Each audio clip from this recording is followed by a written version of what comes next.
Hey, this is AVT Pro, and I just saw a very shocking video, and I wanted to do a response video.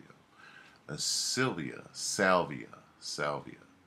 and I think it's a form of acid or LSD, and so people are recording themselves and taking it. And so the video that I saw, they said that this was the worst one. So I don't think that other ones were as bad as this one. But basically, a guy and a girl took this stuff and, lost their mind, did not know what they were doing. They did not know, they weren't aware of their actions, their movements, or what is going around. They didn't know where they were. They completely lost their composure. And they were completely, I don't know if you could say a vegetable, but vegetables can't move at all. So they were just, their mind was gone, but just a human body. And so their body and mind were in two different places. And the one guy jumped out the window. And I don't know if he hurt himself, I'm sure he hurt himself, but he literally went out the window. I don't know how high the window was or what floor they were on, but he jumped out the window, and it wasn't he just going through it. He had to hurt himself, and the girlfriend couldn't help him. They were both, I guess, they turned the camera on each one of them at the same time. The girlfriend was just sitting here, just freaking out, moving her hand back and forth. And then I saw a couple of other things.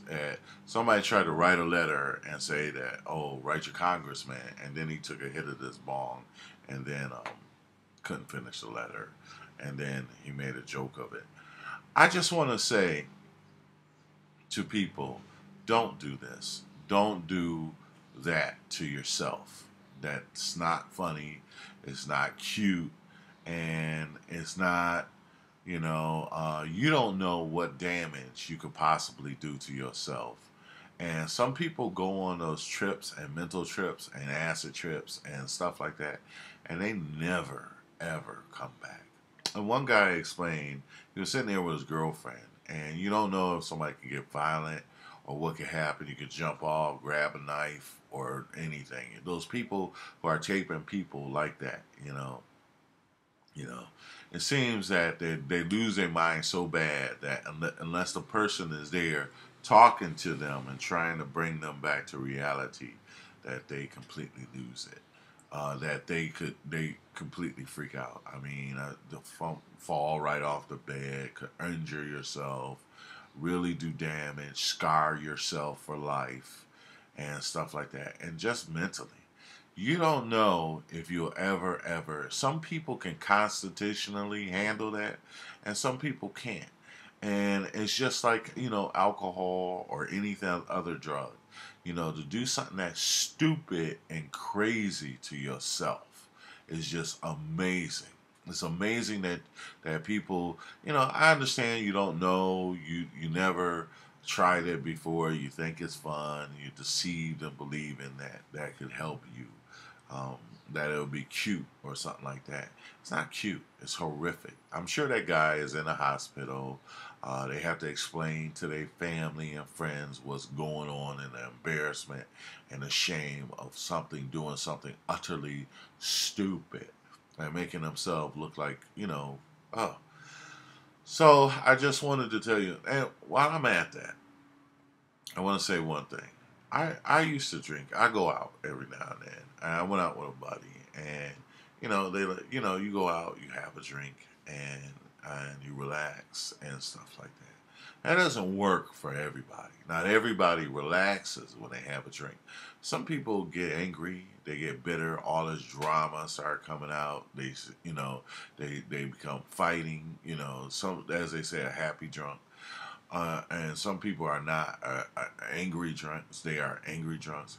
So I want to say that one of the reasons why I stopped, a guy offered me a drink, and he says, "Oh, you got it," because I'm just sitting there cooling it, right?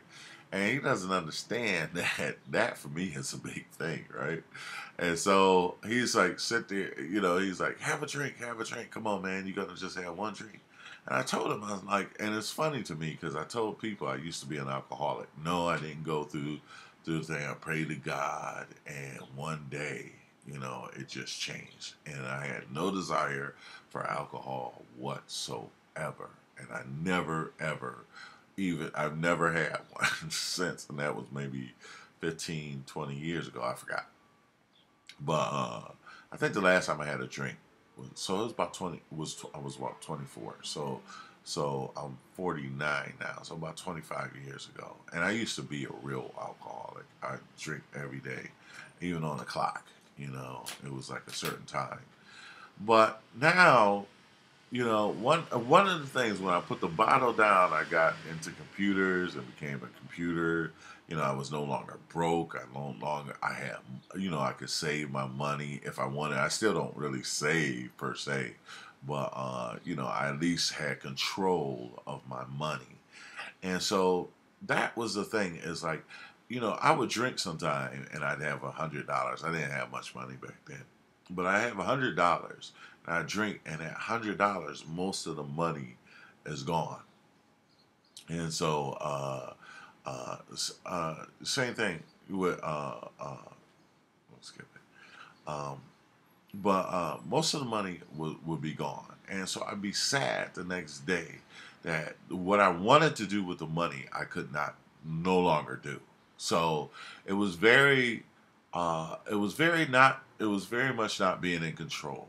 And so once I quit, I had control of my life. Once I stopped drinking, I'm not gonna say quit. Once I stopped drinking, I had control of my life again. And I had control of my career. I had control of my rent.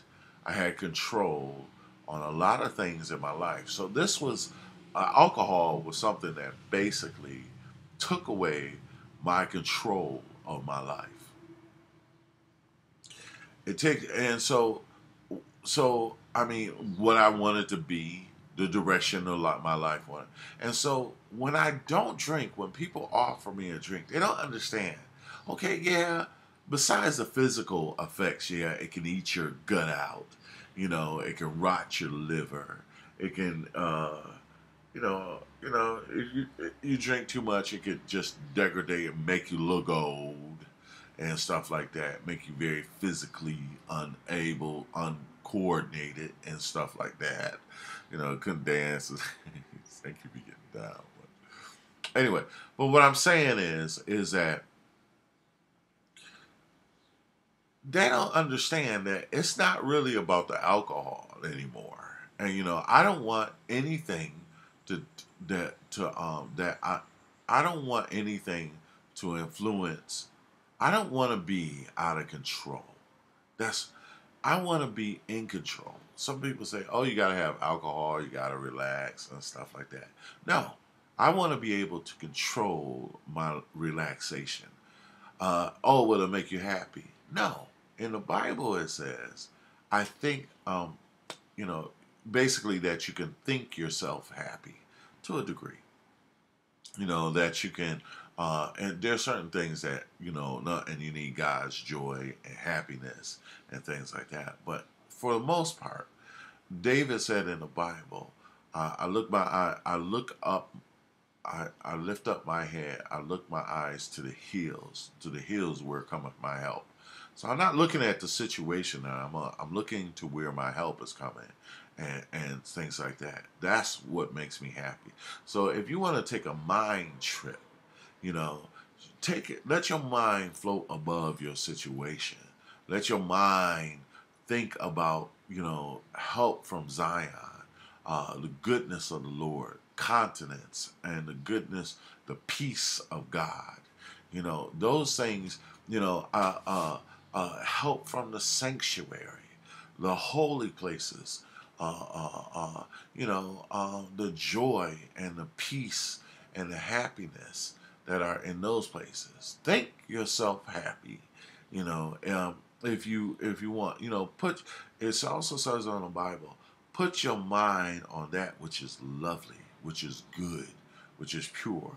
I'm not saying I always do it, but instead of focusing on the wrong things, Focus on the good things of life.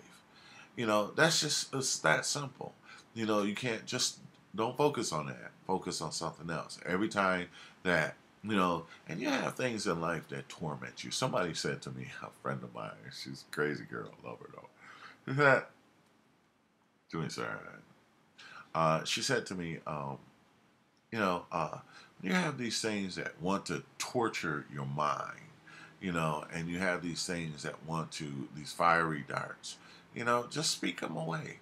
I will not, in Jesus' name, I will not let these tormenting things, some people like to torment each other, constantly. Every time you see them, they want to say something negative.